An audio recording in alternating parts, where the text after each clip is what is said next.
Video. Okay friends, आपका हमारे channel में बहुत बहुत स्वागत है। कैसे आप लोग? आई होप सब अच्छे होंगे।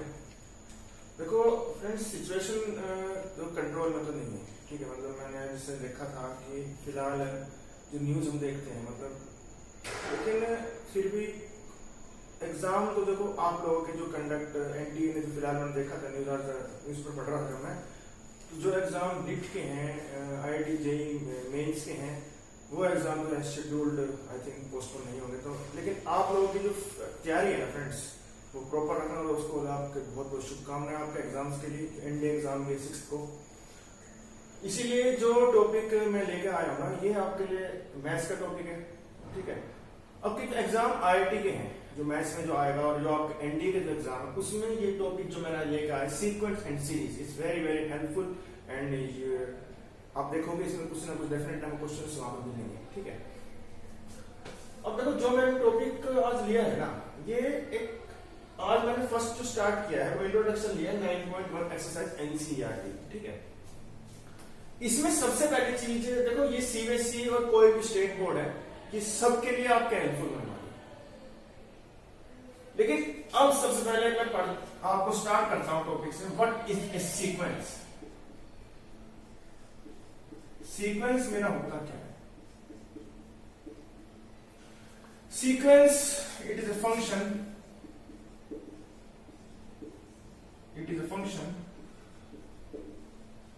whose set or subset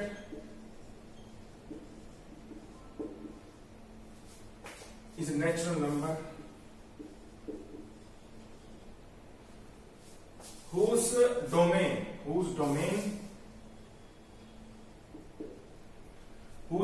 is a set or subset of natural numbers. Whose domain is a set or subset of natural number n. n का मतलब होता है n belongs to natural number। देखो मैंने लिखा it is a function whose domain is set or subset of natural number n। देखो domain का मतलब, आपने जो हमने फंक्शन की वीडियो देखी होगी आप लोगों ने, तो उसमें मैंने आपको बताया था what is a function. Function का मतलब क्या होता है? हम कोई वैल्यू दें और हमें एक वैल्यू मिले, यानी कि हम कुछ इनपुट दें और हमें वहां पे आउटपुट मिले, उसी को बोलते हैं फंक्शन। यानी कि हम कोई वैल्यू दें और लेकिन हमें उसकी वैल्यू भी मिले, इनपुट पे हम दें और आउटपुट में वैल्यू कोई ना कोई निकल के आए, उसी को बोलते हैं फंक्शन। जो हम वैल्यू हम देते हैं ना, उसको बोलते हैं डोमेन। यानी कि जो कंसीडर, यानी कि जो वैल्यूज हम इनपुट पे देंगे और जो वैल्यू आउटपुट पे आएगी, उसको बोलते हैं रेंज। मैंने आपको पहले बता चुका हूं, ठीक है। लेकिन इनपुट और आउटपुट सेम यही है। जो हम it is a function whose domain का मतलब है जो वैल्यूज हम देंगे is set of natural number, यानी कि जो भी नेचुरल नंबर का सेट है वो कहलाएगा मेरा सीक्वेंस। जैसे देखो मैंने एग्जांपल लिया an 2n-1 where n belongs to natural number। कि मैंने एक जनरल एग्जांपल लिया 2n-1। अब मुझे बताना है कि n belongs to natural number। मैंने एग्जांपल में कौन सा लूंगा? मान लो मैंने a1 लिया, रखो कितना आएगा? 1 आएगा। मैंने a2 लिया 3 आएगा। मैंने a3 लिया 5 आएगा। अब तो सोन आपके पास चलता रहेगा। लेकिन आप देखो आपके पास 1 3 5 7 एक क्या है? एक पैटर्न फॉलो हो रहा है। यानी कि ये क्या है? It is A pattern. It is A pattern, यानी कि एक पैटर्न के हिसाब से आपके पास नंबर निकलते जा रहे हैं। यानी कि हम दे रहे हैं इनपुट और आपको मिल क्या रही है? आउटपुट। क्यों? आपको मिल रहा है an और हम दे रहे हैं n। लेकिन अगर मैं इसको ऐसे भी लिख सकता हूं 1 3 5 7, इसको क्या बोलते हैं? इसको बोलते हैं लिस्टिंग ऑफ नंबर्स। जब आपके पास, अगर मैं एक इस तरह से उन नंबर्स को अरेंज करके लिख दूंगा 1 3 5 7 9, तो उनको बोलते हैं लिस्टिंग ऑफ नंबर्स। और ये क्या फॉलो कर रहे हैं? It is following A pattern. किसी को डाउट? अब ये तो थी बात सीक्वेंस की। लेकिन सीक्वेंस के भी फ्रेंड्स कुछ ना कुछ टाइप्स होते हैं। There are 2 types are there of a sequence.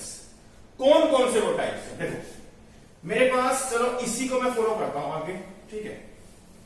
मेरे पास फर्स्ट मैंने कोई टाइप लिया। फर्स्ट मेरे पास होता है definite sequence friends, definite sequence. मैंने same example an equal to 2n-1 consider किया हुआ है। देखो अब मैं इसमें मान लो मेरे पास जो n है ना वो इसमें मैं ले रहा हूं 1 2 3 and 4, यानी कि मेरे को पता है मेरे को 1 2 3 4 ही लेने, यानी कि मैं सिर्फ इनपुट क्या दूंगा, यानी कि उसकी डोमेन क्या है, उसकी डोमेन है 1 2 3 4। रख के देखो क्या होगा, मेरे पास 1 रखूंगा 1 रखेगा, कितना आएगा a2 3 आएगा, a3 कितना आएगा 5 आएगा, और कितना आएगा a4 7 आएगा। यानी कि ये है मेरे पास जो हम आपने पुट किया, ये क्या है, इट इज डोमेन, और ये क्या है जो आपका फंक्शन का an जो आपने पुट किया है, यानी कि इनपुट आपने दिया है और आउटपुट वापस निकल के आ गया, यानी कि हमें पता है कि ये सिर्फ 4 से आगे नहीं जाएगा, उसी को बोलते हैं डेफिनेट सीक्वेंस। ओके फ्रेंड्स, अब इनडेफिनेट का मतलब क्या है, इनडेफिनेट में 2n-1 where n belongs to natural number, यानी कि हमारे पास जो नंबर है ये जो 1 3 5 7 है ना, ये चलते रहते हैं, कोई लिमिट नहीं पता हमें कहां तक जा रहे हैं, उसी को बोलते हैं इनडेफिनेट सीक्वेंस। ये है इनडेफिनेट सीक्वेंस, हमें नहीं पता कि उनकी जो रेंज है यानी कि वो कहां तक जा रहे हैं, हमें नहीं पता, अप टू इनफाइनाइट तक, इसलिए बोलते हैं इनफाइनाइट सीक्वेंस। सबको समझ में आ गई थी बात, किसी को डाउट तो नहीं है? ओके, अब देखो ये तो थी बात सीक्वेंस की। अब हम पढ़ते हैं सीरीज क्या होती है, व्हाट इज ए सीरीज। देखो बहुत ही इंटरेस्टिंग चीज है सीरीज, लेकिन इससे पहले मैं कुछ लिखता हूं, ठीक है। देखो 2 3 5 7 11 13, ये क्या है, it is A set of prime numbers, लेकिन ये क्या है, इट इज ए सीक्वेंस। आई ना, ये प्राइम नंबर कोई ऑर्डर परफेक्टली फॉलो नहीं कर रहा है, लेकिन ये क्या है, it is A set of prime numbers. अब देखो फ्रेंड्स, अगर मेरे पास सीक्वेंस, कोई मान लो सीक्वेंस फॉलोइंग ए पैटर्न, सीक्वेंस फॉलोइंग ए पैटर्न, अगर वो सीक्वेंस मेरे पास कोई पैटर्न फॉलो करे, is called progression, is called progression. अगर उसके यानी कोई भी पैटर्न किसी भी टाइप का अगर वो सीक्वेंस फॉलो कर रहा है तो उसी को बोलते हैं मेरे पास क्या, प्रोग्रेशन। लेकिन प्रोग्रेशन तो हमारे पास देखो प्रोग्रेशंस भी टाइप के, मतलब अलग अलग टाइप्स के प्रोग्रेशंस आते हैं। देखो अब मैंने क्या करा, an is equal to 2n+1 ले लिया, an इज इक्वल टू मैंने यहाँ 2n ले लिया, और यहां पे ले लिया मान लो an इज -1 लेता हूं, an is equal to 2n। ये मैंने 3 last term general term consider की अपने हिसाब से, ठीक है। अब वेयर इसमें सर किसी में क्या है, n बिलोंग्स टू n है, n बिलोंग्स टू n है और n बिलोंग्स टू n है। देखो अगर मैं n की वैल्यू 1 पुट करूंगा, आप देखो 1 3 5 7 आएगा, आएगा, यहां पे पुट करो, अगर मैं n की वैल्यू 1 पुट कर रहा हूं कितना आएगा, 1 आएगा नहीं, यहां n की वैल्यू 3 5 7 9 ये आएगा, यहां पे पुट करूंगा कितना आएगा, 1 3 5 7, और यहां पे रखूंगा 2 4 6 8। अब आप देखो ये प्रोग्रेशन है, लेकिन ये कौन से टाइप का प्रोग्रेशन है, आप खुद देखो। प्रोग्रेशंस मेरे पास ये कौन से हैं, एपी अर्थमेटिक प्रोग्रेशंस। कैसे हैं, 2 कंसेक्यूटिव टर्म्स का अगर डिफरेंस आप लोगों के पास सेम होता है उसको बोलते हैं arithmetic progression, that is called AP. Check करो कितने का डिफरेंस है, इसको बोलते हैं A1, ये A2 है, ये A3 है, ये A4 है। चेक करो दोस्तों, A2 - A1, 5 - 3 2, 7 - 5 2 एंड 9 - 7 की हर किसी में यानी कि 2 कंसेक्यूटिव टर्म्स का जो डिफरेंस है ना वो आप लोगों के पास हर एक में 2 आ रहा है, it is called AP. Same exactly यहां पे फॉलो करो, कंसेक्यूटिव टर्म्स यानी कि 3 - 1 2, 5 - 3 2, 7 - 5 यानी कि ये भी क्या है, it is also an AP. और या फिर आप इसमें भी एक तरह से और समझ सकते हैं, हर किसी में फ्रेंड्स क्या क्या ऐड किया हुआ है, 2 में मैंने क्या जोड़ा 2 4, 4 में 2 ऐड किया 6, 6 में 2 ऐड, यानी कि एक प्रॉपर ऑर्डर में हर किसी में 2 ऐड हो रहा है, यानी कि इनमें क्या है, इनमें भी आप लोगों के पास 2 का ही डिफरेंस है। कंसेक्यूटिव टर्म्स यानी कि क्या है, it is also an AP. आई बात समझ में, यानी कि जो एक परफेक्टली कंसेक्यूटिव टर्म्स एक परफेक्ट डिफरेंस फॉलो करेगा, that is called common difference, वो सेम है, इज कॉल्ड अरिथमेटिक प्रोग्रेशन। देखो प्रोग्रेशन आपके पास एक तो एपी होती है, एक ज्योमेट्रिक प्रोग्रेशन होती है, एक एचपी होती है, हार्मोनिक प्रोग्रेशन, और एक अरिथमेटिको प्रोग्रेशन भी होती है एजीपी। लेकिन ये और ये आपके सिलेबस में नहीं है, आपके सिलेबस में सिर्फ एपी है एंड जीपी है। आई बात समझ में? इसीलिए फ्रेंड्स जब जीपी में हम, जीपी भी एक क्या है, पैटर्न है, लेकिन उसमें क्या है, उसमें टू कंसेक्यूटिव टर्म्स की रेशो इक्वल होगी। जैसे 2, 4, 8, 16, A2 by A1 यानी कि फ्रेंड्स A2 by A1 का मतलब है 4 by 2 आ रहा है, यानी कि हर किसी में आप चेक कर लो A2 by A1 is equal to A3 by A2 और is equal to A4 by A3, हर किसी में चेक करो रेशो, उसको बोलते हैं common ratio, that is exactly 2। कैसे? 4 डिवाइड बाय 2, 8 by 4 2, 16 by 2, यानी कि हर किसी नंबर को इसमें हमने क्या किया था, 2 ऐड किया था, और इसमें क्या है, हर एक नंबर 2 से ही मल्टीप्लाई हुआ है, मल्टीप्लाई होने के बाद मेरा अगला नंबर निकल के आ गया। ओके दोस्तों, सबको समझ में आया? अब हम पढ़ते हैं what is a series. Series क्या होती है मेरे पास? देखो सीरीज मेरे पास बहुत ही इंटरेस्टिंग चीज है। सीरीज का मतलब देखो मेरे पास, जैसे मैंने कुछ नंबर लिख दिए, देखो वैसे तो मेरे पास सीरीज क्या होती है, it is a sum of terms of infinite numbers, यानी कि कोई भी कितने भी नंबर्स का अगर मैं सम करूं उसमें क्या होता है, परफेक्टली ऑर्डर आप लोगों के पास डिसाइड नहीं होता। जैसे कि पैटर्न ये फॉलो कर रहा है सीक्वेंस, ये क्या है, ये कोई पैटर्न फॉलो नहीं करेगा, ठीक है। जैसे मान लो मैंने एक जनरल लिया, ए के ले लिया, k इज इक्वल टू 1 से लेके n तक, क्या होगा, sigma A1 plus A2 plus A3 up to AN, इसी को बोलते हैं friends series, the sum of terms of infinite numbers. कोई भी उसमें परफेक्टली ऑर्डर डिसाइड आप लोगों के पास नहीं होगा, ठीक है।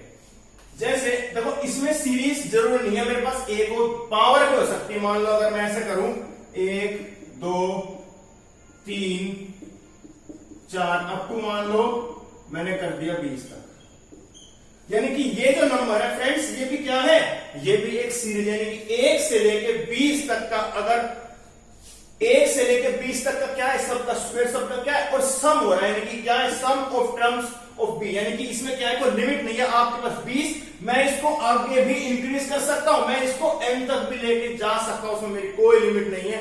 इसमें इसको देखो, जिसमें हमें पता है फाइनाइट, इसको बोलते हैं फाइनाइट सीरीज, क्योंकि ये सिर्फ 20 तक ही है। लेकिन अगर मैं 1 का स्क्वायर, 2 का स्क्वायर, 3 का स्क्वायर अप टू कहां तक, n के लिख दूं, इसमें क्या है, इसमें लास्ट में n जा रहा है, यानी कि मुझे नहीं पता इसमें कितनी टर्म्स है, इसी को बोलते हैं इनफाइनाइट सीरीज। ओके, लेकिन इसका देखो, इसका सम जो देखो ये जो है ना, एक स्पेशल टाइप ऑफ सीरीज हम पढ़ेंगे आगे चैप्टर में, एक्सरसाइज 9.4 में, वहां पे आपको इसका असली से मतलब मेन टॉपिक वहां पे समझ में आएगा। यहां पे सिर्फ क्या है, इंट्रोडक्शन है, बेसिक कंसेप्ट है। देखो इसमें अगर हम इस पूरी सीरीज का सम करें ना, उसको बोलते हैं सम ऑफ सीरीज।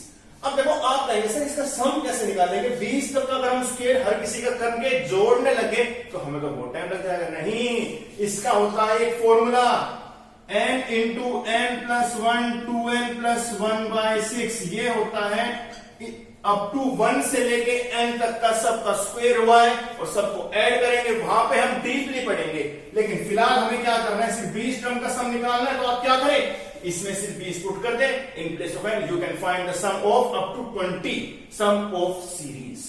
ओके, ये तो थी बात बेसिक कंसेप्ट इंट्रोडक्शन की, सबको समझ में आ गया व्हाट इज सीरीज। बस सीरीज क्या होती है, उसमें कोई पैटर्न फॉलो नहीं होता, उसमें क्या होता है, सम ऑफ टर्म्स होती है।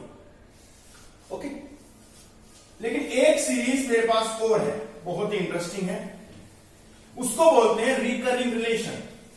जैसे 1 1 2 3 5 8 मान लो ये है।